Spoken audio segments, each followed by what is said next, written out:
I'm doctor Krishnapriya, medical gastroenterologist. ఎప్పుడైనా మనం తిన్న ఫుడ్ని బట్టి ఉంటే అది యాసిడ్ రిఫ్లెక్స్. మనకి వారానికి 2-3 సార్లు కంటే ఎక్కువ సిమ్టమ్స్ కనిపిస్తే అది గర్డ్ అయి ఉండొచ్చు.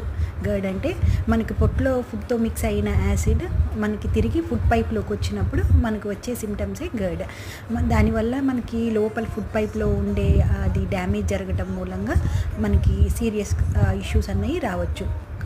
దీని సిమ్టమ్స్ మనకి కడుపులో మంటగా అనిపించటము, ఛాతీలో నొప్పిగా పట్టేసినట్టు ఉండటము, కొన్నిసార్లు మింగటం ఇబ్బంది, వెయిట్ లాస్ ఇలాంటివి కూడా జరగచ్చు. మనకి కాన్స్టెంట్ సిమ్టమ్స్ ఉంటే లైఫ్ స్టైల్ చేంజెస్ అనేవి చాలా ఇంపార్టెంట్. స్మాల్ ఫ్రీక్వెంట్ మీల్స్ తీసుకోవటం, కొన్ని ఫుడ్ ఏదైతే మనకి ఈ సిమ్టమ్స్ని కలిగిస్తుందో అది అవాయిడ్ చేయటం, వెయిట్ రెడ్యూస్ చేసుకోవటం, స్మోకింగ్, ఆల్కహాల్ వంటివి తగ్గించటం ఇవి చేయాలి. దీంతో పాటు పర్సిస్టెంట్ సిమ్టమ్స్ ఉంటే మన గ్యాస్ట్రోఎంట్రాలజిస్ట్ని కలిసి ఎండోస్కోపీ పరీక్ష చేసిన దాన్ని బట్టి కోర్సు వాడటం మూలంగా